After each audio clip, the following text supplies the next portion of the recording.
आई कुठं काय करते मालिकेनं प्रेक्षकांचा निरोप घेतल्यानंतर मधुर आणि आता मी सावित्रीबाई ज्योतिबा फुले या मालिकेतून प्रेक्षकांच्या भेटीला येत आहे। 5 जानेवारीपासून ही मालिका प्रेक्षकांना पाहायला मिळणार आहे। या मालिकेच्या प्रोमोला प्रेक्षकांची उत्तम प्रतिसाद मिळाला आहे। ज्या प्रोमोची इतकी चर्चा होते तो प्रोमो शूट करताना मधुर राणीच्या जीवावर बेतलं असतं। मुंबई टाइम्सशी बोलताना ती म्हणाली, खरंच सावित्रीबाईंना बघतोय असं वाटत होतं। ही प्रेक्षकांची प्रतिक्रिया सगळ्यात मोठी होती।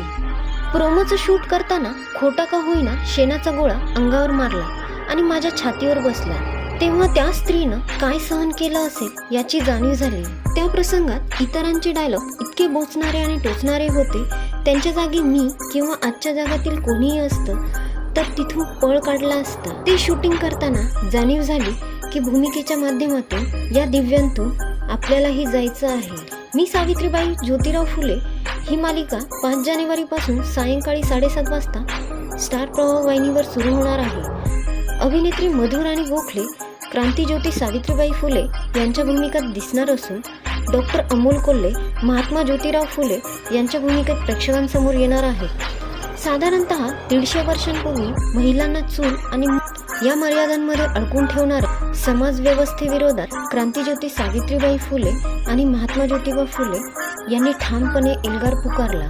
अत्यंत प्रतिकूल परिस्थितीत घरच्यांचा आणि समाजाचा दुहेरी रोष सहन करत त्यांनी शिक्षणाची दारं खुली केली। काळाच्या पुढचा विचार करणाऱ्या या विचारवंतांचा जीवन प्रवास मालिकेच्या रूपात उलगडणार आहे। अशाच मराठी कलाकार अपडेटसाठी व्हिडिओला लाईक आणि चॅनलला सबस्क्राईब करायला विसरू नका।